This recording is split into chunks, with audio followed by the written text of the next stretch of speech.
¿Aló? Oye, llevo rato llamándote y tú no apareces. Espera que te llamo ahora. ¿Quién llama? ¿Quién llama, niña? ¿Quién te llama? ¿Aló? Aló, baby. Oh my God. What happened, baby? Aló. Aló, baby. Oh my God. What happened?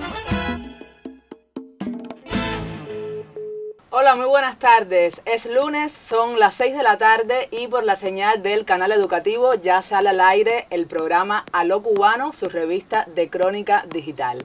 Como este es un programa inclusivo, hoy no contamos con la participación de Jorge Luis Ríos, pues está de vacaciones. Vacaciones de verano para mí. Y me tocó a mí asumir este rol de conducción por primera vez, así que vamos a ver cómo me va.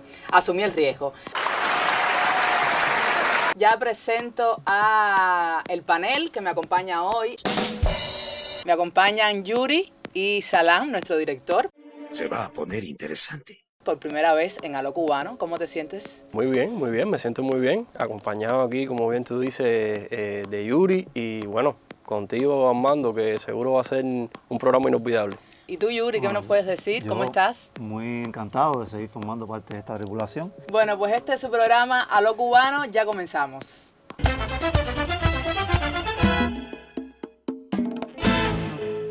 Nos dirigimos a un mundo bipolar. La interrogante es válida sobre todo cuando se reflexiona en tiempos de guerra.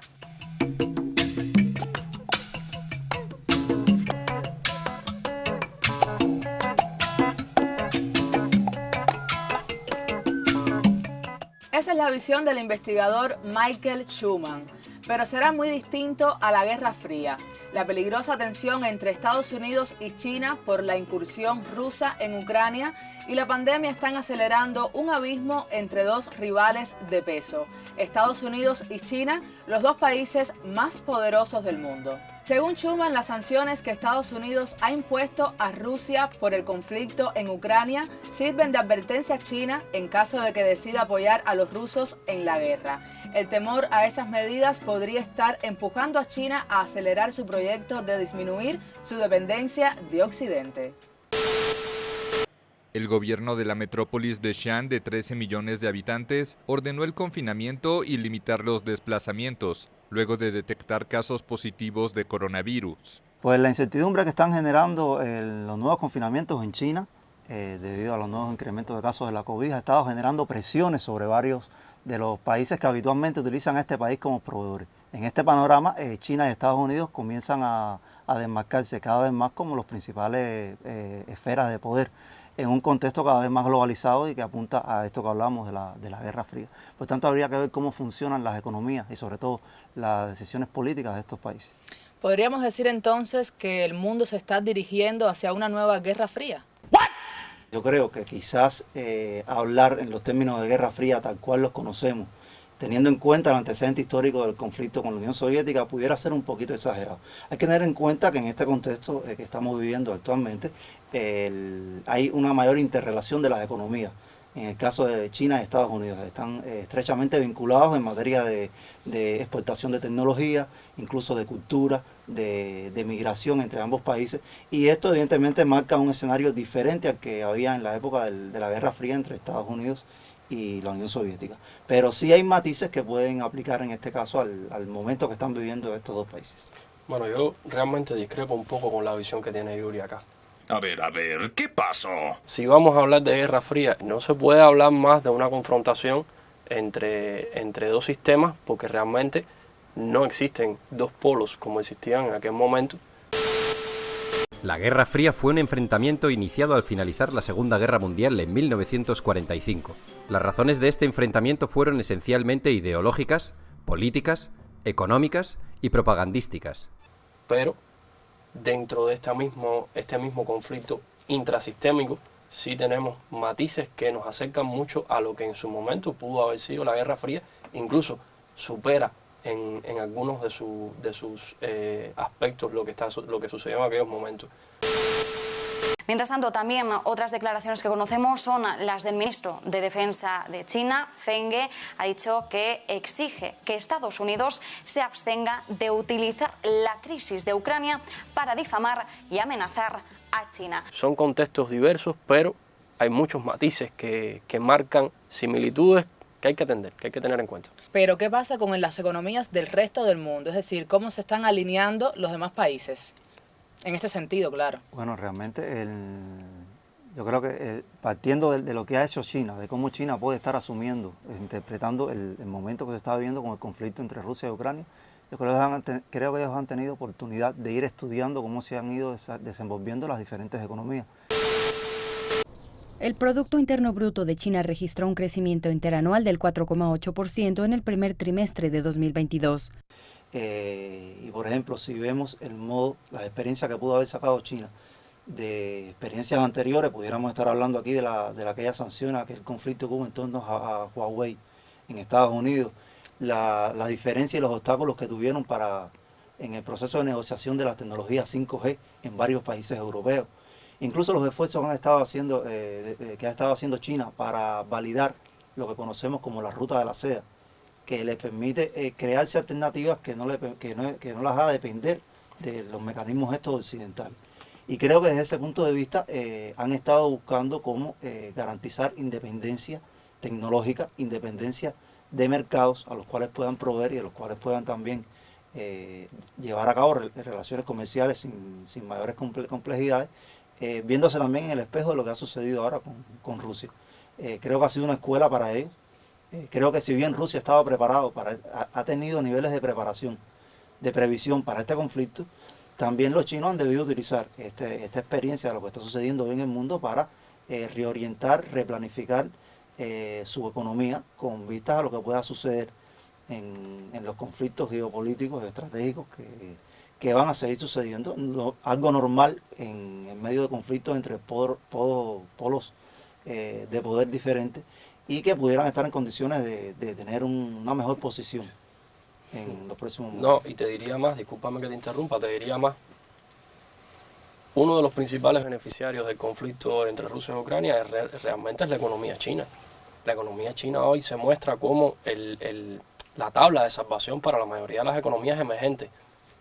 Es lógico, Estados Unidos está imponiendo un sistema de sanciones a Rusia, pero con ese sistema de sanciones arrastra a la Unión Europea. Dejan de ser socios confiables los europeos, deja de ser un socio confiable los Estados Unidos, porque al final está imponiéndole al mundo una visión que no es la que los demás comparten, fundamentalmente los países en desarrollo. Entonces, ¿cuál es el otro centro de poder al cual acudir cuando no tenemos, cuando estamos en busca de financiamiento, cuando estamos en busca de otros recursos, cuando estamos en busca de otras alternativas para poder negociar, incluso para poder tener un nivel de margen con lo que tiene que ver con deudas y estas cosas que para las economías emergentes es necesario? Bueno, ese lugar hoy es China. Sombría perspectiva para la economía mundial, según revela la directora gerente del Fondo Monetario Internacional, Kristalina Georgieva.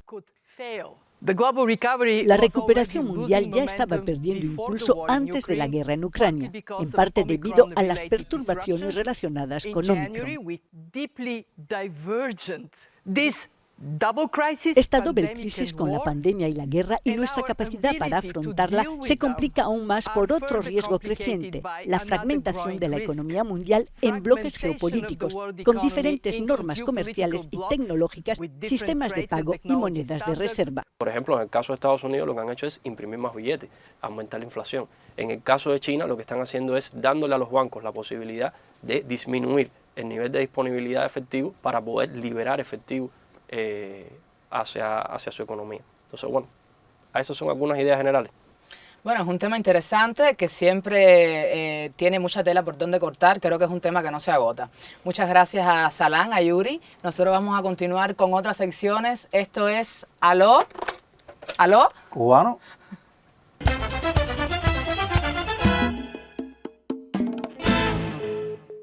Y continuamos en nuestro espacio Aló Cubano. Ahora vamos con lo que fue noticia en las redes, esos temas calientes, los trending topics, y nuestros invitados, mis acompañantes, pues nos van a decir qué fue lo que más se movió en las redes en estos días. Bueno, Mayri, yo te puedo decir que por Facebook, fíjate, porque no todas las redes tienen las mismas características. Exactamente. Por Facebook lo que más vimos que se movió está relacionado con el tema de la electricidad. Hay apagón en toda la población. Los temas relacionados con el transporte. Que viva el transporte público, los almendrones. Y la falta de solidaridad que hay a veces en algunos conductores. Y el abasto de agua. Fueron los tres temas que más a mí me repercutieron. No sé si a ti te pasó igual. Sí, yo coincido contigo. Son temas que hemos estado viendo en las últimas semanas que generan bastante inquietud, preocupación en la población. Creo que es muy obvio que sí. El tema de la escasez de agua la estamos viviendo, de hecho, en casi todos los espacios donde se aborda el tema en meteorología. Nos han estado hablando de que estamos en un año que probablemente no va a tener los niveles de lluvia que suele tener históricamente la temporada. Cae una gotica de agua. Y esto, claro, genera también presiones sobre nuestras presas, sobre los ritmos y sistematicidad con la que se abastece de agua. Y la gente en las redes sociales lo va expresando. Lo que tú hablabas del transporte también es muy... Sí, eso es recurrente. Sobre todo cuando han habido experiencias en otros momentos donde se ha apelado a la solidaridad de los conductores, porque todo el que está en la parada ve la situación de que las paradas están llenas. Hay inspectores haciendo su trabajo con resultados, pero no dan abasto realmente. Y lo que molesta muchas veces es ver los old news, ver a choferes de medios estatales. Que pasan vacíos. No es ni siquiera que ni miran para la parada, se entienden de esa situación. Y eso genera mucho malestar porque están manejando un medio que se le ha asignado por funciones que pueda tener o no del Estado. Pero incluso hay gente que hace el análisis, va mucho más allá, porque cuando estamos manejando autos particulares, no somos capaces de solidarizarnos con las personas que están en la parada, que a lo mejor es un médico que va para un hospital al cual el mismo conductor tiene que ir a atenderse, a lo mejor es un maestro que tiene que llegar a una escuela, a lo mejor es un estudiante que tiene que llegar también a su universidad para formarse como profesional. Y realmente a veces se ven situaciones que dejan mucho que desear de la calidad humana que tiene el cubano y que las hemos conocido, se pone a prueba constantemente en otros contextos, pero creo que en el tema de la botella, de las paradas, seguimos teniendo deudas como sociedad. Ahora fíjate, me gustaría hacer una anécdota de algo que me sucedió hace unos días. Yo estaba en un automóvil donde se le dio botella a un médico, casualmente, del hospital... ¿De Fran País? Sí, del Fran País, de Fran País, así mismo. ¿Y cómo Yuri sabe que era de Fran País? Porque íbamos en la misma, no, es que íbamos en la misma botella. Íbamos en la misma botella. Íbamos para un trabajo voluntario. Íbamos para un trabajo voluntario, bueno. De hecho, íbamos para un trabajo voluntario. Y una de las cosas que después, se generó la conversación en el transporte en el que íbamos, es cómo todo este tema de la pandemia también ha contribuido de alguna forma a que las personas se alejen incluso en estos actos de solidaridad. ¿Por qué? Porque muchos piensan, ¿lo monto o no lo monto? Claro. Es un factor a considerar realmente. Sí, no quiere decir esto, por supuesto, esto no justifica que las personas no hagan un gesto solidario y no participen de esta manera con la construcción de una sociedad que queremos que sea cada vez más justa, más equitativa, pero realmente hay un componente, muchas personas se limitan por esto. Dicen, no, espérate, yo viajo con un niño, yo viajo con un anciano, yo viajo con alguien a quien no quiero exponer. Y desafortunadamente, uno de los handicaps que nos trae todo este proceso de la pandemia es justamente que hemos ido perdiendo esa costumbre de la interacción social que caracteriza al cubano. Claro, y a veces también como que se hace un poco de rechazo a todo este contacto humano, precisamente porque no sabes quién es un potencial transmisor de esta enfermedad. Yo misma estuve con la COVID hace unos días y realmente es una experiencia, que nadie la quiere vivir. Exactamente, pero afortunadamente tenemos la fortaleza que no tienen otros países de vivir con vacunas, con refuerzos. Y nunca va a ser suficiente el agradecimiento a los científicos cubanos, a los médicos cubanos. los profesionales de la prensa que tuvimos la posibilidad de trabajar con ellos un poquito vinculados a todo este tema de cómo ellos estaban dando servicio en plena pandemia, realmente no tenemos cómo agradecer los gestos que día a día esas personas realizaron para salvar la vida de todos los que estamos aquí. No, y yo que lo viví, puedo decir que las vacunas son, como se dice en buen cubano, un cañón. Realmente las personas que están vacunadas, que ya tienen su dosis de refuerzo, cuando les toca enfrentarse a la enfermedad, pues lo hacen de una manera mucho mejor. Por supuesto, siempre van a haber síntomas que son incómodos, que también uno se preocupa, pero puedo decir que se rebasa la enfermedad y que, bueno, como decía Salán, palabras de agradecimiento por tener esas vacunas cubanas tan fuertes y tan buenas realmente. Sí, Omairi, terminaste muy bien con el tema de las vacunas, pero vamos a virar al tema de los apagones, que es lo que realmente estaba calentando las redes, ¿no? Pues sí. Sí, así mismo es. Y realmente en estos últimos días en las redes sociales se ha hablado bastante del tema de los apagones. Es decir, las afectaciones que han tenido las personas con el servicio, por supuesto, muy molesto, que a veces nos ponen la sangre hervir, pero realmente las afectaciones han estado mediadas en su mayoría por problemas que han tenido las termoeléctricas, la falta de disponibilidad de combustible que hay en el país. Entonces, bueno, conocemos cuáles son las causas, aunque eso no nos hace más llevadero el momento. Claro, yo creo que también incide mucho el nivel de comunicación que las instituciones, en este caso de la Unión Nacional Eléctrica, logre con los consumidores. Vemos que en determinados momentos se informa con oportunidad, con antelación, cuando van a haber cortes, cuando van a haber algunas situaciones. Estamos hablando ahora de la empresa eléctrica, pero pueden suceder también en otras esferas. Y ahí yo creo que se gana una batalla muy importante con la comunicación, con la población, ¿no? Informarla. Cuando una empresa, digamos, cuando una termoeléctrica sale de circulación por una rotura, eso no hay manera de preverlo. Pero sí tenemos experiencias y muchas veces la gente expresa su malestar en las redes porque ve situaciones en las cuales manejando quizás la comunicación se hubiera tenido un efecto mucho menos dañino y que al menos las personas sepan qué es lo que está pasando realmente, ¿no? Y hay ejemplos de buenas prácticas en materia de comunicación. Exacto. Por ejemplo, el portal de Ciudadanos del municipio de la provincia de Artemisa. Realmente ahí eso se ha convertido en una fórmula eficaz para que las personas expresen sus dudas, sus criterios, sus inconformidades, sus inquietudes y se lo hagan saber también a las autoridades que están a cargo de todas estas gestiones. Pero bueno, la realidad es que es un tema bien incómodo, igual que el tema del agua. Por cierto, ¿cómo te fue hoy por la mañana? Bueno, fue un poco una locura poder llegar acá al estudio para grabar el programa porque, bueno, amanecí sin agua. Por suerte tengo un tanque de reserva que es, bueno, lo que me socorre en estos casos extremos. Bueno, pero otros no lo han pasado tan bien. Por ejemplo, este fin de semana yo estuve viendo algunas publicaciones de Paquito, donde hacía Paquito, una catarsis muy hilarante, como suele hacerlo él habitualmente, con el episodio, con la épica que llega a ser el motor del edificio roto. Así mismo. Y habían una cantidad de publicaciones muy interesantes en los comentarios de la publicación de Paquito, que más allá del modo que tenemos de divertirnos con todas nuestras desgracias, pero que sí expone los trabajos que pasamos cuando nos falta, en este caso, el agua, ¿no? No, es que se convierte casi que en una emergencia de seguridad para la casa. Porque es que sin agua no se puede vivir, señores. Es el preciado líquido, o sea, no se puede dudar que sin agua es imposible. Y otra cosa muy interesante de lo que hablabas es que ponías el ejemplo del portal de Artemisa. Y veo muchas veces en redes sociales que los usuarios hacen publicaciones buscando información sobre hacia dónde comunicarse, a dónde acudir a la hora de exponer alguna preocupación, alguna denuncia.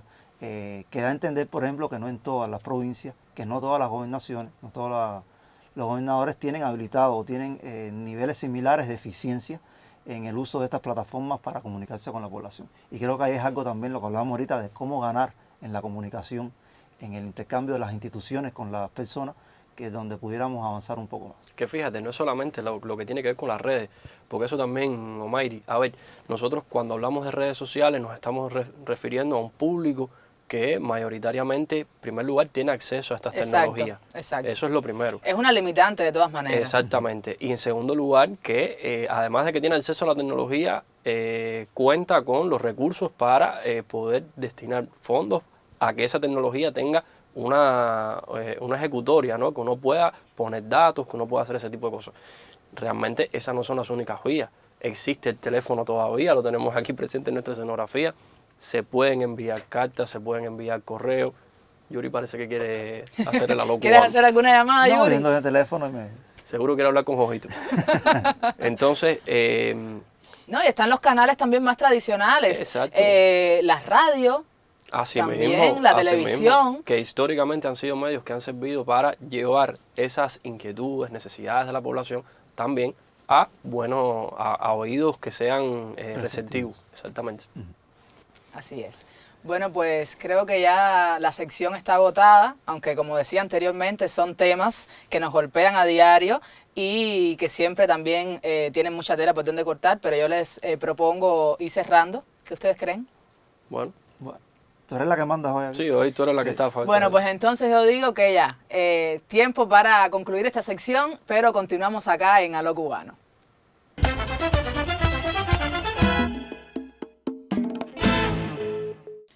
Las redes sociales no paran. Claro que no, porque no solamente van a estar hablando de problemas de agua y de transporte. Esta semana también se han empezado a recuperar, a normalizar procesos educativos dentro del país y tenemos la masa estudiantil de universitarios de vueltas a nuestras universidades.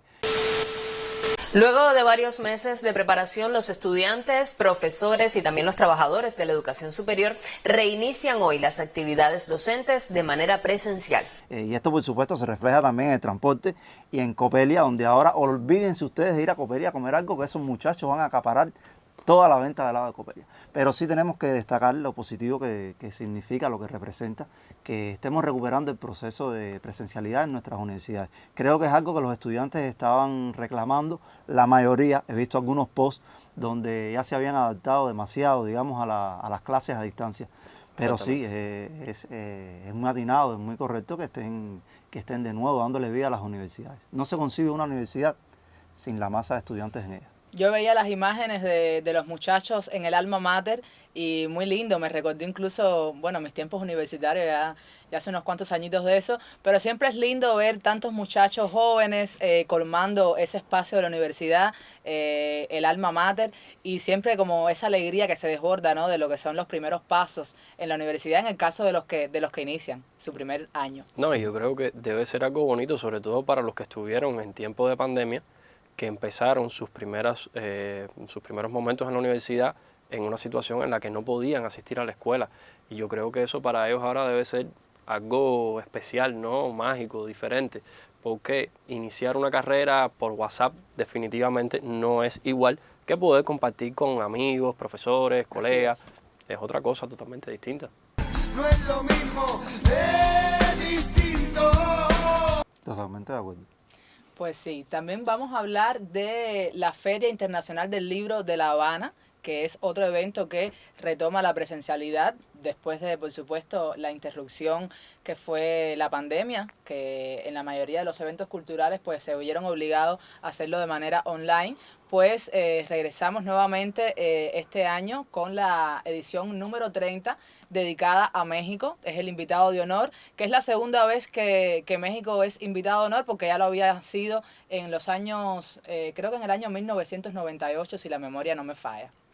Entonces, bueno, la feria también está dedicada a Luis Álvarez Álvarez, Premio Nacional de Literatura, y Alberto Prieto, Premio Nacional de Historia. ¿Ustedes piensan ir a la feria? A mí me encanta, yo te voy a ser sincero, y en mi casa, cuando me estén viendo se darán cuenta de eso, podrán dar fe de ello. Para mí la feria es el principal evento cultural que tiene este país, y es un momento único donde uno puede acceder a un fondo literario de calidad que se va actualizando de año en año. Y por ejemplo, yo soy de las personas que va a la Feria del Libro, Sí, porque eso es otro tema. La Feria del Libro se ha convertido en los últimos años muchas veces en un parque de diversiones. Exactamente. Y la gente a lo que menos va es a buscar libros. Así mismo es. Discúlpame, tristemente nosotros, tratamos de buscar siempre alternativas para la recreación de la población y eso es muy bueno, es muy favorable, muy positivo, pero ojo, hay momentos en los que uno tiene que saber cuando las cosas se nos van un poquito de la mano. Y eso ha pasado en algunas ediciones de la Feria del Libro, donde prácticamente el evento principal lo ha constituido la venta de churrasco. Es la realidad. Sí. Entonces, bueno, son de las cositas que a veces nos quedan las insatisfacciones. Decimos, bueno, ¿por qué un evento que se prepara con tanto ahínco, con tanto cariño? Sí, yo me pongo también a veces en el lugar de los escritores y digo, qué difícil debe ser para una persona que se pasa a veces años escribiendo una obra, verse opacado por un carrito de churros. Sí, siempre va a haber un público interesado que va a la feria en busca de novedades editoriales, pero tristemente no es la mayoría. ¿Tú vas a presentar algo este año en la feria? No. Malamente mi presencia. Bueno, pues yo creo que ya vamos cerrando esta emisión de Aló Cubano. ¿Qué ustedes creen? Yo creo que ha sido bastante movida. No, yo creo que nos hemos sentido bien. Eso le iba a preguntar, ¿cómo se han sentido? Yo en este rol de conductora tengo que confesar que me he sentido muy nerviosa. Por favor, Jorge Luis, regresa lo antes posible. No me hagas esto nuevamente. Pero bueno, espero que lo hayan disfrutado. No, mucho y bueno, y protegido por Superman. Super Salam. Yo les dije que iba a ser un super programa. Bueno, pues entonces así estamos poniendo punto final. Recuerde que nos vemos por ahí en las redes sociales. Usted escríbanos y por supuesto recuerde que esto es Aló Cubano. Compañía, ay no, por Dios, no. ¿Qué viene ahora? Discúlpame.